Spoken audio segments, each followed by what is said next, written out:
Hello बच्चों, मेरा नाम है विवेक और आज हम पढ़ेंगे अपना अगला चैप्टर जो कि है इंटरनल स्ट्रक्चर ऑफ अर्थ। तो लेट्स स्टार्ट। तो स्ट्रक्चर ऑफ अर्थ आप यहाँ पे देख सकते हो, ये आपकी अर्थ है। अगर ये आपकी पूरी एक अर्थ है तो इसको तोड़ के यहाँ पे प्रेजेंट किया गया है, जो कि ये जो इंटरनल पार्ट है, सबसे अंदर वाला जो पार्ट होता है उसको हम कोर बोलते हैं। जो सबसे अंदर वाला पार्ट होता है उसको बोलते हैं कोर। उससे बाहर इसको आउटर कोर बोलते हैं। आउटर कोर के बाहर हमारे पास मेंटल आता है और मेंटल के बाद हमारे पास यहाँ पे क्रस्ट आता है। आप फिर से एक बार देख लीजिए, ये आपकी इनर कोर होती है। ये जो ये बॉल लाइक स्ट्रक्चर आप देख रहे हो, ये सबसे अंदर वाला पोर्शन है। उससे बाहर या आधा ब्रेक करके लिखा हुआ है, तो उससे बाहर कौन सी लेयर है? Outer layer, outer core. इसको आउटर कोर बोलते हैं। आप आगे देखोगे कि जो इंटरनल कोर है ना, वो सॉलिड होती है, सॉलिड इन शेप होती है, और जो आउटर कोर है वो लिक्विड होती है, प्लास्टिक लिक्विड होता है। उसके बाद मेंटल के बारे में आप पढ़ोगे, फिर आप क्रस्ट के बारे में पढ़ोगे। तो क्रस्ट के बारे में हम पढ़ेंगे कि इसमें सबसे ज़्यादा कौन सा एलिमेंट है, like that. So let's start with the crust. Crust is the outer most thinnest layer of earth. जो सबसे थिनेस्ट आपको यहाँ दिख रही होगी, ये दिस, ठीक है, ये थिनेस्ट है। और ये कितना है? 8 to 40 किलोमीटर डेप्थ में है। आप देख सकते हो 8 to 40 किलोमीटर डेप्थ में है। आपको पेपर में कभी पूछेगा कि कहाँ से कहाँ तक है, तो 8 किलोमीटर to 40 किलोमीटर है। लेकिन 5 किलोमीटर तक भी के अंदर भी हमें कहाँ पे, जब जो हम मरीना ट्रेंच के बारे में पढ़ते हैं, जो हमने कल के लेक्चर में पढ़ा है कि सबसे डीपेस्ट पॉइंट अर्थ का कौन सा है, मरीना ट्रेंच है, चैलेंजर द्वीप, मरीना ट्रेंच, पैसिफिक ओशन में। तो उस पॉइंट से ये 5 किलोमीटर ही अंदर हमें मेंटल देखने को, इसकी इनर कोर देखने को मिल जाती है। तो आउटर मोस्ट लेयर वैसे कहाँ से कहाँ तक है? 8 to 40 किलोमीटर। उसका crust is made up of 2 layers. दो लेयर्स होती हैं। एक उसकी अपर लेयर होती है और इसकी लोअर लेयर होती है, जो कि डेंस लेयर होती है। तो आप यहाँ देख सकते हो इसकी 2 लेयर्स होती हैं। एक इसकी ये अपर वाली लेयर होती है, अपर वाली, और एक ये इसकी डाउन वाली लेयर होती है, ठीक है। इसकी 2 लेयर्स हैं। तो जो अपर लेयर होती है वो होती है, ये बहुत इंपॉर्टेंट है, ये आपके पास पेपर में पूछता है। क्रस्ट की जो अपर लेयर होती है उसमें क्या होता है? सीएल होता है। उसमें सीएल होता है। सीएल का मतलब है इसमें सिलिकेट और एल्यूमिनियम होता है। Cl बोलते हैं हम इसको। इसमें सिलिकेट और एल्यूमिनियम होता है। Si से सिलिकेट, Al से एल्यूमिनियम। और जो लोअर लेयर होती है उसमें सीमा होता है। सीमा Si से, फिर सिलिकेट, एंड Ma से मैग्नीशियम। तो ये दोनों यहाँ पे प्रेजेंट होते हैं। जो अर्थ की अपर लेयर होती है वहाँ पे Cl होता है, और जो अर्थ की लोअर लेयर होती है उसमें सीमा होता है। देखो, अब आपने याद करना है तो मैं आपको बता देता हूँ। सी तो ठीक है, लेकिन यहाँ पे क्या आता है? ए जो आपका डिक्शनरी है वहाँ पे आगे आएगा, और एम जो है वो पीछे आएगा। तो आप यहाँ से थोड़ा सा इसको ध्यान में रखना है, क्योंकि यहाँ पे बच्चे कंफ्यूज होते हैं। तो ये आउटर मोस्ट लेयर में क्या होता है? Cl होता है, और उससे अंदर क्या होता है? हमारे पास सीमा होता है, ठीक है। आप यहाँ पे देख भी सकते हो, ये आपकी अर्थ क्रस्ट है और ये आपका क्रस्ट एरिया है। ये this is crust, this all is crust. Now we will talk about the mantle. Mantle इसकी इनर लेयर होती है। मेंटल इसकी इनर लेयर होती है, जो आप यहाँ पे, यहाँ से स्टार्ट होके ये कहाँ तक जा रही है? यहाँ तक जा रही है। ये आपकी मेंटल है पूरी, ये आपकी मेंटल एरिया है। मेंटल एरिया जो क्रस्ट के अंदर का एरिया होता है उसको हम मेंटल एरिया बोलते हैं, ठीक है। इसी एरिया में जो इसकी सबसे अपर मोस्ट लेयर होती है, मेंटल एरिया की जो सबसे अपर मोस्ट लेयर होती है, वो एस्थेनोस्फीयर हम उसको बोलते हैं, जो प्लास्टिक लिक्विड होता है। जो पर एक छोटी सी परत और होती है जिसको हम सॉलिड, जो ये सॉलिड होती है, ठीक है। तो ये भी मेंटल का पार्ट है, लेकिन ये थोड़ा सा सॉलिड पोर्शन होता है। और उससे नीचे जो अपर मोस्ट पार्ट है उसमें क्या होता है? और यहाँ पे एक बहुत ज़रूरी चीज़ रहती है, जो कि क्या है? वो है आपका लिथेनोस्फीयर। आपसे पेपर में हमेशा वो कोई ना कोई क्वेश्चन पूछेगा लिथेनोस्फीयर पे। मैक्सिमम टाइम क्वेश्चन आता है। क्या? लिथेनोस्फीयर जो है वो मिलके बनी है। एक तो आपका क्रस्ट है, प्लस जो आपका अपर मेंटल है। जो आपका अपर मेंटल है, उन दोनों से मिलके बनता है क्या? लिथिनोस्फेयर बनता है। उसी लिथिनोस्फेयर के नीचे कौन कौन सा जो सॉलिड मेंटल है, जो सबसे ऊपर वाला मेंटल है वो मिलके क्या बनाते हैं हमारा लिथिनोस्फेयर। ये आप यहाँ पे देखो अबाउट 2890 किलोमीटर थिक, इतने किलोमीटर अंदर तक, इतना थिक है ये, इतना मोटा है, कितना 2890 kilometre. Having two parts, upper mantle जिसको हम एस्थेनोस्फेयर भी बोलते हैं एंड लोअर मेंटल, दो पार्ट होते हैं। जो एस्थेनोस्फेयर है जो हम यहाँ पे देख भी पा रहे हैं, ये आपकी एस्थेनोस्फेयर है, ये वाला पोर्शन आपका एस्थेनोस्फेयर का है।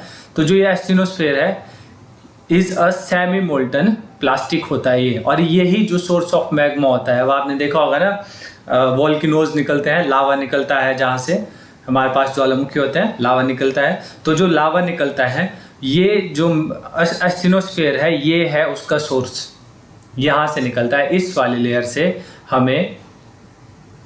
लेयर से हमें मैग्मा ऐसे को अर्थ क्रस्ट में निकलता हुआ दिखाई देता है, ऐसे ऊपर को ऐसे बना होता है, ठीक है। तो ये this is the source of magma. Now we will talk about the core. तो कोर आप यहाँ पे देख सकते हो, दो पार्ट्स में डिवाइडेड है कोर भी। किस किस पार्ट में? एक आप यहाँ पे देखोगे अपर और एक लोअर कोर। ये बहुत इंपॉर्टेंट है, आपसे पूछेगा जो इनर मोस्ट जो कोर होती है वो सॉलिड होती है। कभी और दिन इसका रीज़न देखेंगे हम कि ये क्यों सॉलिड होती है। और जो उससे ऊपर वाली कोर होती है, जो आउटर कोर होती है, वो क्या होती है? लिक्विड। उससे ऊपर क्या आता है? यहाँ पे मेंटल आता है, और उससे ऊपर क्या आता है हमारे पास? यहाँ पे क्रस्ट आता है। अब हम बात करेंगे ये किसकी बनी होती है। जो कोर होती है वो नीफी की बनी होती है। नीफी मतलब निकल एंड आयरन। तो हमने तीन चीज़ें देखी, एक हमने देखा Cl, एक हमने देखा सीमा, एंड एक हम अब देख रहे हैं नीफी, ठीक है। तीनों में बिल्कुल कंफ्यूज नहीं करना है। जो Cl है और सीमा है, ये दोनों क्रस्ट के लिए ही हैं। ये दोनों किसके लिए हैं? क्रस्ट के लिए हैं। लेकिन जो Cl है, जहाँ पे A आ रहा है, क्योंकि SI तो सेम ही है ना, जहाँ पे ये A आ रहा है, A मतलब आगे आता है, तो जो A आ रहा है जहाँ पे, वो अपर मोस्ट लेयर में है, वो अपर में है। और जहाँ पे Ma आएगा, सीमा आएगा, वो लोअर क्रस्ट होता है। और जो ये अब हमने नीफी देखा, जो नीफी है, ये कहाँ पे होता है? कोर में। कोर का मेन मटेरियल है ये। कोर में ज़्यादातर क्या होता है? नीफी मतलब निकल एंड आयरन। Cl मतलब सिलिकेट एंड एल्यूमिनियम। सीमा मतलब सिलिकेट एंड मैग्नीशियम। जो अर्थ का सेंटर मोस्ट पार्ट है ना, उसका जो टेम्परेचर है वो 6000 डिग्री सेल्सियस है। अब कंपोजिशन ऑफ अर्थ के बारे में पढ़ते हैं कि सबसे ज़्यादा अर्थ में क्या मिलता है हमें। तो सबसे ज़्यादा, अगर मैं अर्थ क्रस्ट की बात करता हूँ, ये पेपर में बहुत ज़्यादा बार पूछा जाता है कि अर्थ क्रस्ट में सबसे ज़्यादा कौन सा मेटल मिलता है हमें, कौन सा एटम मिलता है। तो वो मिलता है कौन है? ऑक्सीजन। कितना परसेंट? 46.5%। अब यहाँ पे आप लोग कंफ्यूज क्या करते हो? एक तो होता है एटमॉस्फेयर में हमें पता है सबसे ज़्यादा क्या है? नाइट्रोजन है। 70 से ज़्यादा परसेंट जो है वो नाइट्रोजन का है। लेकिन यहाँ पे एटमॉस्फेयर की बात नहीं हो रही है, किसकी बात हो रही है? अभी क्रस्ट की बात हो रही है। क्रस्ट कौन सा एरिया? जो ये सबसे अपर मोस्ट जो लेयर है उसको हम क्रस्ट बोलते हैं। इस लेयर को, ठीक है, ये वाला जो एरिया है इसको हम क्रस्ट बोलते हैं। और इस एरिया में सबसे ज़्यादा क्या मिलता है? ऑक्सीजन। कितना? 46.5%। उसके बाद हमें क्या मिलता है? सिलिकॉन मिलता है। सिलिकॉन के बाद एल्यूमिनियम मिलता है। सिलिकॉन एंड एल्यूमिनियम मिलता है हमें। एंटायर अर्थ की बात करूं, पूरी अर्थ की बात करूं, अगर मैं पूरे जो आप देख रहे हो यहाँ पे, ये पूरा जो अर्थ का सॉलिड पार्ट है, जहाँ पे हम लोग रहते हैं, और हमारे नीचे जो भी है एटमॉस्फेयर को छोड़ के जो हमारे ज़मीन के नीचे है, वो सारे में आयरन सबसे ज़्यादा प्रेजेंट होता है। कितना? 35%। एंड ऑक्सीजन उससे कम 30%। सिलिकॉन उससे भी कम, कितना? 15%। इन मिनरल्स देखो ना, बहुत सारे टाइप के मिनरल्स होते हैं हमारे पास, लेकिन मिनरल्स में जो सबसे खास मिनरल है वो है फील्ड स्पेयर के बारे में याद रखना। ये किसका बना होता है? सिलिकॉन और ऑक्सीजन का बना होता है। सिलिकॉन एंड ऑक्सीजन का बना होता है। अब आप देखोगे क्या होता है, एक Cl होता है और ऑक्सीजन सबसे ज़्यादा। अब ये दोनों मिलके, और कुछ और मेटल भी मिले होते हैं, लेकिन अगर आपसे पेपर में पूछेगा तो ये नाम ज़रूर देगा, एक सिलिकॉन एंड ऑक्सीजन। वो क्या होता है, फील्डस्फेयर। और हाफ ऑफ द अर्थ जो क्रस्ट होती है, जो क्रस्ट है अर्थ की, उसका हाफ जो कंपोजिशन होती है ना, वो इसी फील्ड स्फीयर की होती है। इसलिए ये हमारे पास इंपॉर्टेंट है। आपसे पूछता है पेपर में कि अर्थ क्रस्ट की कंपोजिशन सबसे ज़्यादा किस मिनरल की होती है, तो इसमें देखना। अब इसके अलावा भी होते हैं, एक मिका होता है जो सबसे ज़्यादा इंडिया में पाया जाता है, एक हमारे पास क्वार्ट्स होता है। वैसे डिफरेंट होते हैं, कभी किसी और दिन पढ़ेंगे, लेकिन पेपर पॉइंट ऑफ व्यू से आपके पास ये बहुत इंपॉर्टेंट है। Now we gonna start continental drift theory. बहुत इंपॉर्टेंट थ्योरी है कॉन्टिनेंटल ड्रिफ्ट थ्योरी की, जो अर्थ का, जो क्रस्ट का, जहाँ पे हम लोग रह रहे हैं, जो हमारी ज़मीन है, जो कॉन्टिनेंट्स हैं, वो कैसे कैसे बने, उस थ्योरी के बारे में हम थोड़ा सा पढ़ेंगे। तो ये कॉन्टिनेंटल ड्रिफ्ट थ्योरी दी किसने है, ये दी है एल्फ्रेड वैगनर ने दी है। थ्योरी क्या बोलती है, थ्योरी बोलती है कि 280 मिलियन ईयर्स एगो, 280 मिलियन, हमने देखा कि यूनिवर्स कब बना, 13.6 बिलियन ईयर एगो बना हमारे पास। क्या हुआ, एक बिग बैंग हुई, वो हमने सब देख लिया। अब क्या होता है, आफ्टर सम टाइम, मैंने आपको बोला था कि यहाँ तक पहुँचते पहुँचते जो है वो एटमॉस्फेयर, अब स्टार्टिंग में तो कोई ब्लास्ट होगा तो बहुत गर्म एरिया था ये, लेकिन यहाँ तक पहुँचते पहुँचते थोड़ा ठंडा हुआ। तो अब यहाँ हम हैं मिल्की वे में, तो वहाँ पे 28 मिलियन ईयर एगो क्या हुआ, एंटायर लैंड मास जो है ना वो फॉर्म हुआ, और वो सिर्फ एक ही सुपर कॉन्टिनेंट बना, एक ही सुपर कॉन्टिनेंट था, जो आप यहाँ पे देख सकते हो। ये this super continent is one, जिसका नाम है कॉल्ड पेंजिया, जिसको हम पेंजिया बोलते थे। And the entire mass called, जो पूरा मास वाला एरिया अलग, वाटर मास जो था हमारे पास वो अलग से था। तो ये जो वाटर मास था उसको हम पेंथलेशिया बोलने लगे। जो हमारे पास जो लैंड पार्ट है उसको हमने नाम दिया पेंजिया का, एंड जो वाटर पार्ट है उसको हमने पेंथलेशिया बोला। ठीक है, अब आप ये देखो, हम क्या देख रहे हैं, हम देख रहे हैं कि कॉन्टिनेंट कैसे कैसे बने। तो आप यहाँ पे देख पा रहे हो कि सबसे पहले सिर्फ एक ही लैंड मास था, जो पूरा जितने भी कॉन्टिनेंट है सब एक जगह पे थे, एक साथ जुड़े हुए थे। उसके बाद क्या हुआ, ये ब्रेक होते हैं आफ्टर अ लॉन्ग टाइम, क्योंकि अर्थ रिवॉल्व भी कर रही है और रोटेट भी कर रही है, उसकी वजह से डिफरेंट घटनाएं घटती रहती हैं। ठीक है, उसी के कारण क्या हुआ, ये जो है कुछ टाइम बाद दो पार्ट्स में डिवाइड हो गया, जिसमें एक बना ल्यूरेशिया, जिसको हमने बोला या इसी को हमने बोला अंगारा लैंड। क्या बोला हमने इसको, अंगारा लैंड बोला, इस वाले पोर्शन को, जो ऊपर वाला पोर्शन था।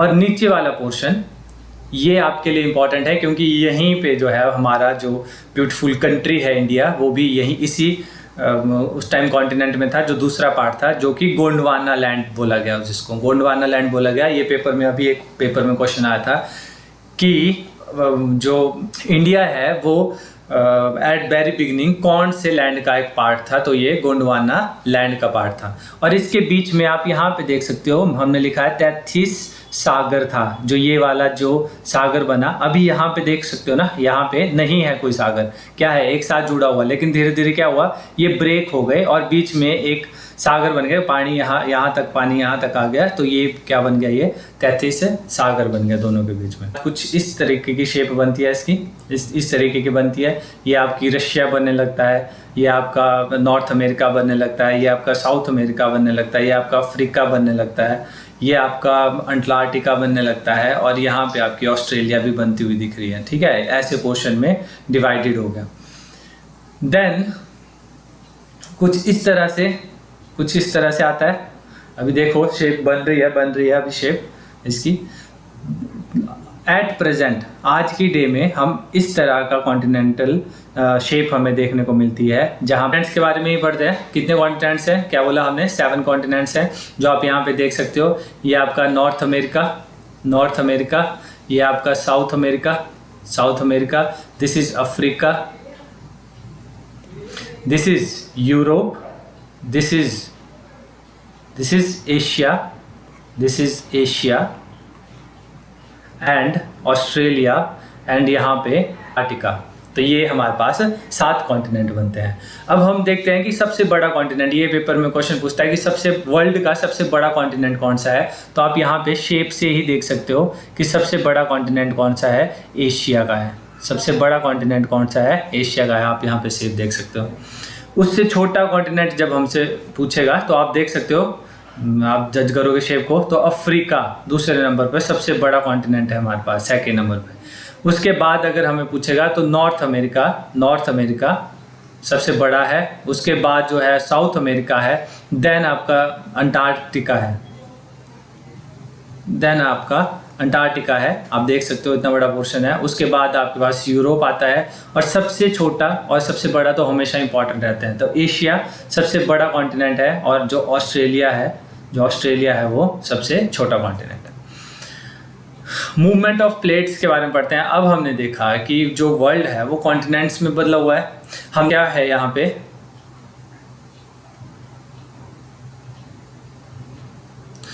हमने देखा कि अर्थ जो है वो कॉन्टिनेंट्स में बंटा हुआ है। उसके बाद यहाँ पे क्या है, प्लेट्स हैं। अब अर्थ क्रस्ट को जब आप इमेजिन करोगे तो अर्थ क्रस्ट जो है, जो हमने बोला, एक अपर पार्ट है जो कि सॉलिड है, जहाँ पे हम लोग रह रहे हैं अभी। उससे नीचे फिर मेंटल आता है, मेंटल में एस्थिनोस्फीयर है जो कि लिक्विड पार्ट में है। तो हमारे पास ये सॉलिड पार्ट है ना, इसी को हम क्या बोलते हैं, प्लेट बोलते हैं। और इसके जो डिस्टेंस है वो 100 किलोमीटर, 0 to 100 किलोमीटर तक जो एरिया हमारे पाँव के नीचे, जो 0 से 100 किलोमीटर तक जो एरिया है, वो एक प्लेट है जिस प्लेट पे हम लोग रह रहे हैं। और ये जो प्लेट है, ये डिफरेंट प्लेट्स हैं, छोटे छोटे पोर्शंस में बंटी हुई हैं। और ये क्या है, आपस में कभी ये मूव करती हैं, हमेशा फ्लोटिंग है। ये कहाँ पे, एस्थिनोस्फीयर के ऊपर। ये हमने देख लिया पीछे कि ये किस पे फ्लोट करती हैं, एस्थिनोस्फीयर पे फ्लोट करती हैं। अब जब ये एस्थिनोस्फीयर पे फ्लोट करती हैं तो इसका मतलब है ये मूव कर रही हैं। तो मूव करेगी तो कितनी स्पीड से मूव कर रहे हैं, तो जो तो कॉन्टिनेंटल प्लेट्स हैं, जिसको हम कॉन्टिनेंट्स भी बोलते हैं, वो कॉन्टिनेंटल प्लेट्स हैं एक्चुअली में। तो जो कॉन्टिनेंटल प्लेट्स हैं वो 2 सेंटीमीटर पर ईयर के हिसाब से वेरी करती हैं, और जो ओशियन प्लेट है वो 5 किलो पर ईयर के हिसाब से ये मूव करती हैं। Then this movement create 3 type of zones. अब जब मूवमेंट होगी तो क्या होगा, ये आपस में टकराएंगी या अपने से दूर जा रही होंगी, या 3 टाइप के मूवमेंट्स से यहाँ पे 3 टाइप की बाउंड्रीज बनती हैं, जिनको हम बोलते हैं, एक होती है आपकी डाइवर्जेंट, एक होती है कन्वर्जेंट, और तीसरी होती है ट्रांसफर। अब डाइवर्जेंट और कन्वर्जेंट को इस तरह से समझो। डाइवर्ज का मतलब होता है डाइवर्ज होना, एक दूसरे से दूर जा रही हैं। ये एक दूसरे से जब दूर जा रही हैं तो क्या होता है, डाइवर्ज। कन्वर्जेंट कब होता है, जब एक दूसरे से ही आके मिल रही हैं। जब एक दूसरे से आके मिलेंगी तो कन्वर्जेंट होगा, और यहाँ पे डाइवर्जेंट है। एंड ट्रांसफर कब होता है, जब ये एक दूसरे के पैरेलल चलती है, ना ये मिलती हैं, ना ये एक साइड को जा रही होती है, एक दूसरी साइड को जा रही होती है। This is transfer. अब हम जब डाइवर्जेंट के बारे में पढ़ेंगे तो वो कंस्ट्रक्टिव होती हैं। अब समझो कि हमने इसको कंस्ट्रक्टिव क्यों बोला। आप यहाँ पे प्लेट्स देख सकते हो, पेन चेंज कर लेता हूँ।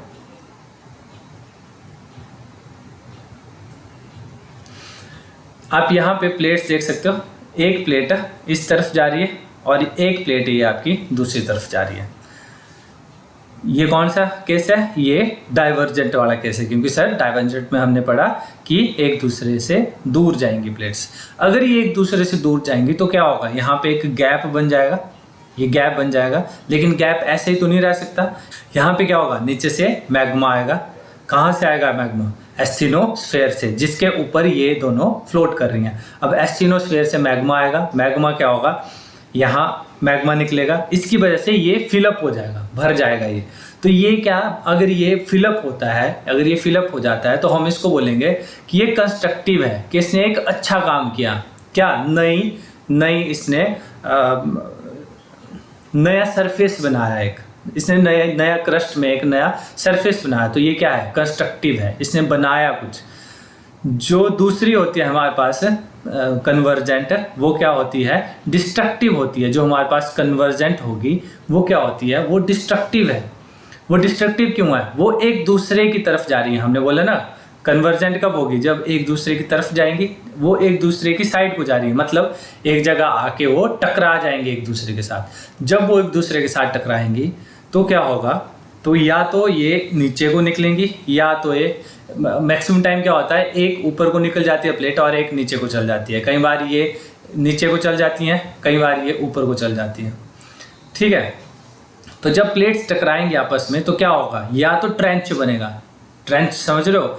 जो हमने मरीना ट्रेंच पढ़ा। मरीना ट्रेंच क्या है? लोएस्ट पॉइंट है। वो क्यों लोएस्ट है? क्योंकि दो प्लेट्स आपस में टकराई और वो सबडक्ट कर गई, वो नीचे को चली गई, और क्या हुआ वहाँ पे? वहाँ पे एक एरिया बन गया, वहाँ पे एक एरिया बन गया जिसको हम क्या बोलते हैं? ट्रेंच एरिया बोलते हैं हम उसको। या तो इसी की वजह से जो हमारे साथ में हमारे हिमालयाज हैं, वो इसी किसकी वजह से? डिस्ट्रक्टिव, या हम बोल सकते हैं कन्वर्जेंट प्लेट्स के आपस में टकराने से बने हैं। वो किससे बने हैं? दो प्लेट्स की आपस में टकराने से बने हैं हमारे पास। हम बाद में पढ़ेंगे कौन कौन सी दो प्लेट्स आपस में टकराई थी तो हमारे हिमालयाज बने थे।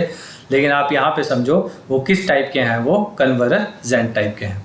एंड ट्रांसफ़र का मतलब ये है कि वो साथ साथ चलेंगे, आपस में रगड़ते हुए चलेंगे। ठीक है, वो ना टकराएंगे ना एक दूसरे से दूर जा रहे होंगे, बस साथ में वो शिफ्ट कर जाएंगे। उससे क्या होगा? उससे क्या होता है? ना ही कुछ बनता है ना ही कुछ डिस्ट्रॉय होता है। ना ही कुछ बनता है ना ही कुछ डिस्ट्रॉय होता है। ठीक है, तो ये एक स्पेशल केस है जहाँ पे कोई चेंज नहीं आता है। That's it for today. Thank you.